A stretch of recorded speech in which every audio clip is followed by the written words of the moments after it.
From Deloitte Tax and Legal Japan, welcome to the Japan Perspective. This is a podcast where we speak to specialists from across Deloitte to discuss the latest business issues impacting foreign multinational companies in Japan. I'm your host, Joanna Hazel. Today's episode is about Electronic Record Retention Law, or ERRL, and the changes to the law that are about to be enacted in the new year starting January 1st, 2024. This episode will be the first of a series we are doing on ERRL and the varying implications it will have on businesses. Today's guest is David Bickle. David is a partner in the Business Tax Services team in Deloitte, Tokyo. David has served many clients in assisting them with transitioning their business to be more technologically advanced and strengthen their IT infrastructure. So, David, it seems we've been hearing a lot about tax and technology for a while now. Thanks, Joanna. That's right. We've certainly seen a government desire to promote a more resilient business infrastructure and also to engage with taxpayers around digital processes. So, for example, in recent years, we've seen investments to invest in the cloud. We've seen the tax authorities upon audits now asking for direct access to taxpayer systems. We've had the introduction of e-filing, and now, of course, we have these changes around the Electronic Record Retention Law, or the ERRL. Okay, so this shift to a more resilient IT infrastructure, is this something that we've seen having a wide-ranging impact on taxpayers here in Japan? Yeah, certainly, and particularly with these changes around the Electronic Record Retention Law. This is something that pretty much impacts on all taxpayers.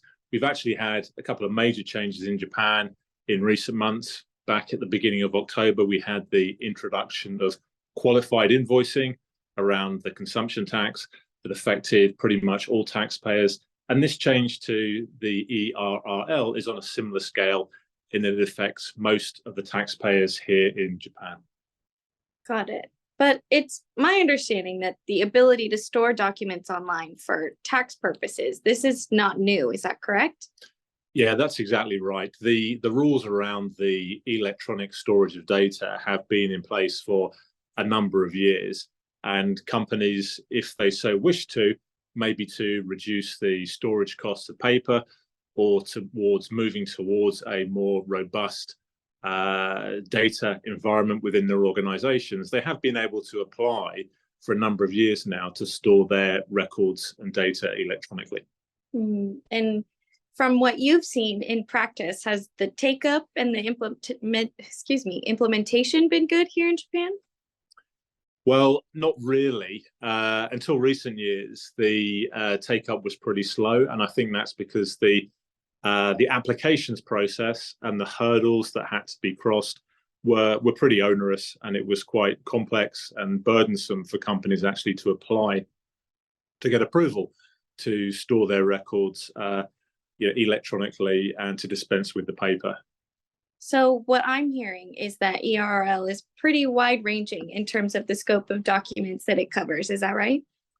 Yeah, that's right. And it pretty much covers all of the documents that companies may be referring to in connection with the disclosures they have in their tax returns, and so that they need to support their tax compliance process.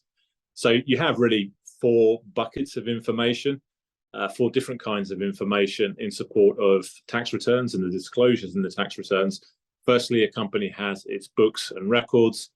Secondly, there is paper that it creates. So that may be invoices, which is issuing to customers.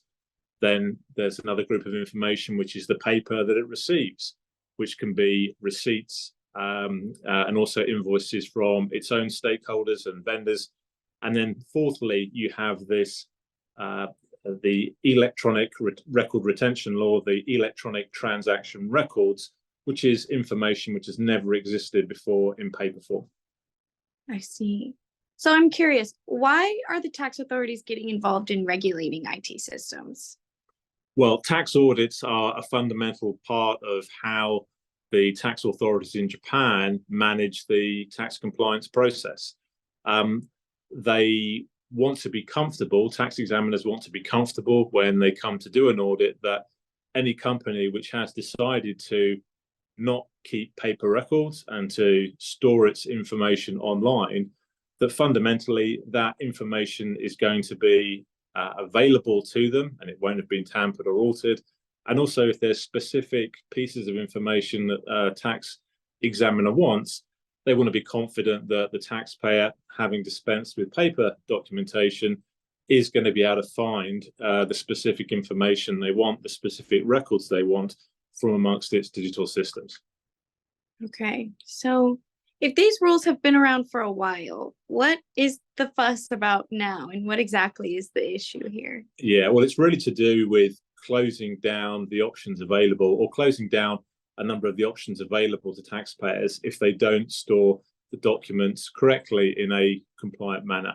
So until now, you or taxpayers had the option during an audit to fall back and print a hard copy. So, for example, if the tax inspector had decided that their data storage system, their electronic storage system, did not meet the requirements under the tax law, it was always an option for the taxpayer to say, hang on, hold on a minute, let me go to my printer, I'll print you out that document, then to bring a paper document, and that would suffice and, generally speaking, would be acceptable by the taxpayers. Now, the big change is that from the 1st of January 2024, the 1st of January next year, for the electronic transaction records, so these documents that have never ever been in paper format, paper is not going to be an option. So the documentation has to be stored correctly in a compliant system, and if it's not, effectively the tax authorities can deem that documentation not to exist, and the taxpayer does not have the option to say, hey, let me go and print it out and show you a paper copy. That's no longer acceptable. Okay, so what exactly is the NTA looking for in the context of ERRL? Yeah, well, firstly, they want to be confident that the data that companies are storing digitally is not going to be manipulated, changed, or deleted once it's been stored.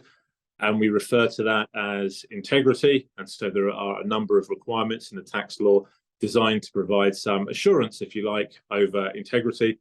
And then secondly, the tax authorities want to make sure that the taxpayers are able to disclose the information that a tax inspector may want to see during an audit. So this is what we call readability, and there's a number of rules, again, designed to provide the authorities with some kind of assurance that there's going to be adequate readability of data and that taxpayers can present the kind of documents, electronic documents, that a tax inspector may want to see.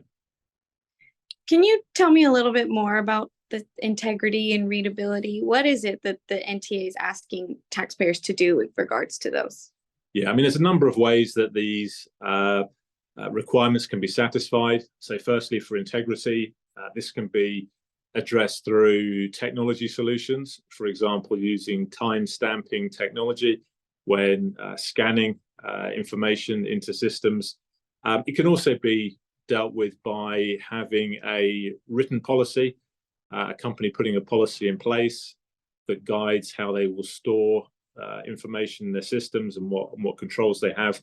And readability, though, is all about well, firstly, having the right kind of hardware. So at a very fundamental level, to make sure you've got the right kinds of screens and there's adequate resolution and color and things like that. So a tax inspector will be able to look at it if you're pulling up records from your systems.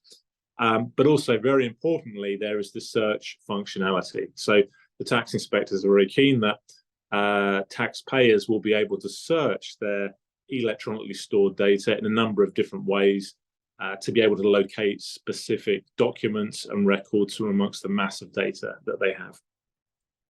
Got it. So this all sounds quite involved with, written policies and search functions. What happens if the NTA finds taxpayers to be non-compliant with ERRL? Yeah, so as I was saying before, fundamentally, if the electronic transaction records are not stored in a compliant data solution, so the ERP system or the SharePoint system does not satisfy the tax rules, then in a worst case scenario, a tax inspector can deem that document not to exist. And then if you're looking for support for deductions that you're making in your tax return, for example, the fact then that you don't have support, documentary support for those deductions you're taking in your returns, that gives the tax authorities latitude to make additional assessments. And in a real worst case scenario, many companies in Japan have something called blue form status. Blue form taxpayer status gives a taxpayer certain privileges. For example, they're allowed to carry losses forward from one year to another. They're also allowed to take certain tax credits. The quid pro quo, if you like, for having that privileged status is that taxpayers commit to storing and keeping adequate books and records. So if a company's seen to be failing to store its electronic transaction records in a compliant way, there's theoretically at least a risk that the blue form status could be forfeited, which can have a very significant impact for companies which are saying carrying forward significant losses and things like that, if that would mean those losses are forfeited. That is quite significant. Thanks, David. So in practice, how do you recommend taxpayers go about getting ready for these changes? Yeah, I mean, the first thing is actually for any business to understand what documents that they use for that business fall under the definition of electronic transaction record. And then knowing where in their organization, in their systems, where they're storing those electronic transaction records. So is it in the ERP system? Is it in SharePoint? Even is it stored on the hard drives of laptops of individual members of the organization? Once they know where the electronic transaction records are stored, then it's about doing an assessment of that storage solution to see whether or not it satisfies the requirements set out in the tax law. And then there may be gaps. If there are any gaps, it's all about remediation, coming up with a plan to close those gaps so they can be confident that they are compliant with the new rules going forward. Got it. So in terms of coming up with a plan, we're quickly approaching the end of 2023, and this is coming into effect January 1st of 2024. So is it too late for taxpayers to act now? What advice do you have as a professional to these taxpayers who need to get started on this? No, I mean, for those taxpayers that find themselves unprepared, I think the mantra is it is never too late to start to do the right thing. So even if companies feel that they're a bit behind time, or they feel that they haven't done adequate analysis to assess their compliance with the new rules, the best thing to do is just to begin that process. And even if it takes longer and into next year, that's the best way to demonstrate that you're a responsible taxpayer, is if you have a good story about how you are actively doing your best to comply with the new rules. Better late than never, as they say. Indeed. Well, that's all the time we have for today. Thank you very much, David, for joining, and thank you to our listeners for tuning in. As previously mentioned, this is the first of a series we'll be doing on ERRL, so please look forward to our next episode where Hideo Arai and I will be discussing more about tax and technology. In the meantime, please feel free to reach out to either David or I on LinkedIn, and we'll see you next time.